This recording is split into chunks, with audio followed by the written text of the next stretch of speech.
Herbert Léonard, de son vrai nom Hubert Leonhardt, né le 25 février 1945 à Strasbourg, en France, est l'un des plus célèbres chanteurs de la chanson française.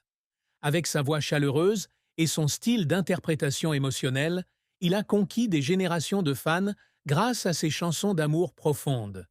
Mais même au sommet de sa carrière, Herbert Léonard portait encore en lui une profonde tristesse et une tragédie qu'il avait cachée pendant de nombreuses années.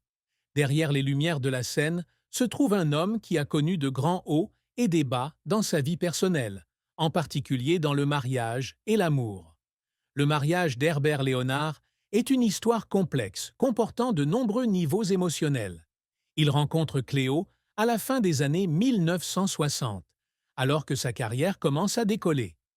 Cléo n'était pas une artiste célèbre, mais elle était la femme qui a donné à Herbert le sentiment de paix qu'il avait toujours recherché. Ils se sont rencontrés avec un amour sincère et ont rapidement décidé de se marier en 1972. Durant les premières années de leur mariage, Herbert a continué à poursuivre sa carrière de chanteur, passant la plupart de son temps en tournée. Cléo, bien qu'elle soit une femme forte, ne peut s'empêcher de se sentir seule lorsque son mari est constamment loin de la maison. Plus leur carrière est réussie, plus la distance qui les sépare s'agrandit. Herbert essaie toujours de concilier famille et travail, mais il comprend qu'il est impossible de satisfaire les deux. Cléo se sentit peu à peu abandonnée lorsque Herbert ne pouvait pas être à la maison le soir, alors que lors d'occasions importantes, il était quelque part sur scène. Bien qu'elle ait aimé et soutenu la carrière de son mari, on ne peut nier que ses sacrifices étaient bien plus grands que ce qu'elle a reçu en retour. Herbert le savait, mais il ne pouvait pas abandonner la passion qu'il poursuivait depuis l'enfance. Au fil des années, leur amour est resté, mais la distance s'est accrue. Il y a eu des moments où Cléo se sentait désespérée, mais elle a quand même choisi de rester avec Herbert. Il savait qu'il avait de la chance d'avoir une femme comme elle, mais peut-être que cette chance même le faisait se sentir coupable. Finalement, après des années de lutte contre des conflits non résolus, ils ont décidé de se séparer. C'était une décision difficile, mais Herbert comprenait que parfois, l'amour ne suffit pas à garder deux personnes ensemble. Il a admis la triste vérité. Même s'ils s'aimaient toujours, ils ne pouvaient pas continuer à vivre ensemble comme avant. C'était une douleur qu'il ne pouvait pas facilement surmonter, une tristesse qui, peu importe le temps qui passait, laissait une cicatrice sur son âme. La carrière d'Herbert Léonard n'a pas été sans défis et échecs. Au cours de ses premières années dans l'industrie de la musique, il n'a pas reçu beaucoup d'attention du public. Herbert s'est essayé au rock dans les années 1960, mais n'a pas obtenu le succès escompté.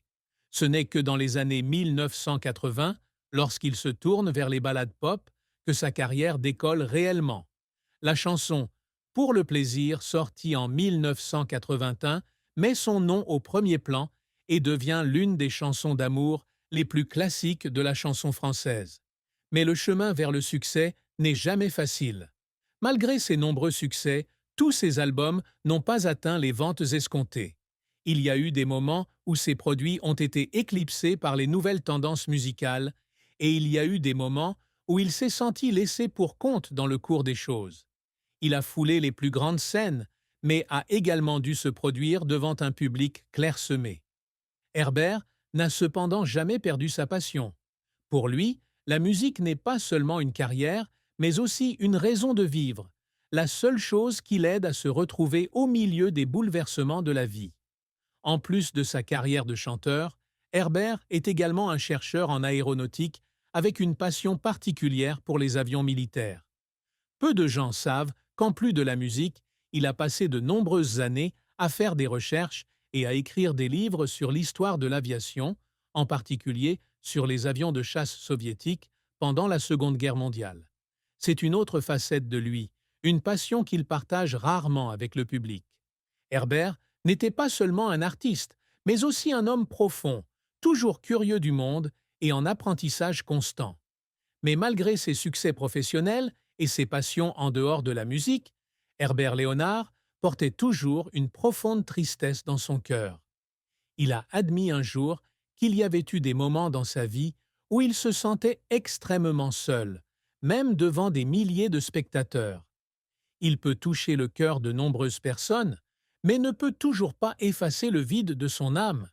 C'est peut-être le prix que les artistes doivent payer lorsqu'ils passent leur vie à transmettre des